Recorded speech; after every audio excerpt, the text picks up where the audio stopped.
ദാമ്പത്യത്തിൽ 20% ആണ് സെക്സിൻ്റെ നീഡ് എന്ന് പറയെങ്കിലും 80% ദാമ്പത്യത്തെ കൺട്രോൾ ചെയ്യുന്നത് ഈ 20% ആയ ഈ സെക്ഷൽ ലൈഫാണ്. ലൈംഗിക ബന്ധം ഏർപ്പെടുമ്പോൾ സമയം കൂട്ടാൻ ആണുങ്ങൾക്ക് വേണ്ടി ഈ ക്യാപ്സ്യൂൾ എടുക്കൂ എന്നൊക്കെ പറഞ്ഞിട്ടുള്ള പരസ്യങ്ങളടക്കം നമ്മൾ കാണാറുണ്ട്.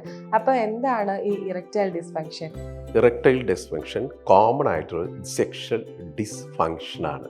ഈ പറഞ്ഞ രീതിയിൽ പരസ്യം കണ്ട് അതിലൊന്നും സാധനം ഇറക്ടൈൽ ഡിസ്ഫങ്ഷൻ മാറാറുമില്ല കേട്ടോ. നമ്മൾ അവരുടെ ആവശ്യം അറിഞ്ഞിട്ട് വേണം മെഡിസിൻ ഉപയോഗിക്കുന്നത്. ഒരു സമയം കിട്ടാനുള്ള മെഡിസിനും ഇറക്ഷൻ്റെ മെഡിസിനും രണ്ടാണ്. സ്ത്രീകളിൽ ഇങ്ങനെ ലൈംഗികപരമായിട്ടുള്ള പ്രശ്നങ്ങൾ എന്തെങ്കിലും ഉണ്ടോ?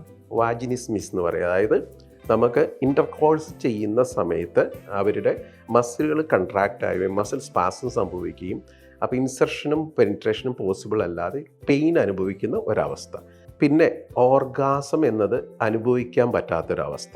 ഈ സെക്സിലി ഈ ആണുങ്ങൾക്ക് എന്തുകൊണ്ടാണ് ഈ പെർഫോമൻസ് ആങ്സൈറ്റി വരുന്നത്? പോൺ അഡിക്ഷനൊക്കെ വന്നു കഴിഞ്ഞാൽ പോണും റിയൽ ലൈഫും വ്യത്യാസമുണ്ട്. അപ്പോൾ പോണിലുള്ള ഹീറോ പെർഫോം ചെയ്യുന്നത് അത് കണ്ടിട്ട് അതേപോലെ പെർഫോം ചെയ്യാൻ ഒരു ആഗ്രഹം ഉണ്ടാകും. അപ്പോൾ റിയൽ ലൈഫിൽ അത് പ്രാക്ടിക്കൽ ആവാത്തതുകൊണ്ട് പിന്നെ അതേപോലെ തന്നെ സ്വന്തം പാർട്ട്ണറുടെ മുമ്പിൽ ഹീറോ ആവാനുള്ളൊരു ഇതും ഉണ്ടാവും. പലരും ഈ ലൈറ്റ് ഓഫ് ചെയ്തിട്ടാണ് ഈ സെക്സ് ചെയ്യുന്ന ഒരു സംഭവം ഇപ്പം നമ്മൾ സിനിമയിലായാലും അങ്ങനെ കണ്ടിട്ടുണ്ട്. അത് ശരിക്കും ഒരു സെക്ഷൽ ഇൻറ്റിമസിക്ക് നല്ലതാണോ ഈ ഡാർക്ക് ആയിട്ട് അല്ലെങ്കിൽ ലൈറ്റ് ഓഫ് ചെയ്തിട്ട് സെക്സ് ചെയ്യുന്നൊക്കെ? എനിക്കിപ്പോൾ ഇങ്ങനെയുള്ള അവസ്ഥയിൽ എനിക്ക് കംഫർട്ടാണ് അല്ലെങ്കിൽ ഡിസ്കംഫർട്ടാണ്, ഇറ്റ്സ് ഓക്കെ. അപ്പോൾ മറ്റേ ആൾ പറയും എനിക്ക് ഇങ്ങനെയാണ് എൻ്റെ ഇതവസ്ഥ, ഓക്കെ. അതിൽ അവർ തമ്മിലൊരു എഗ്രിമെൻ്റ് ഇല്ലാത്ത ഇങ്ങനെ ആയാൽ നിനക്ക് എന്താണ് കുഴപ്പം?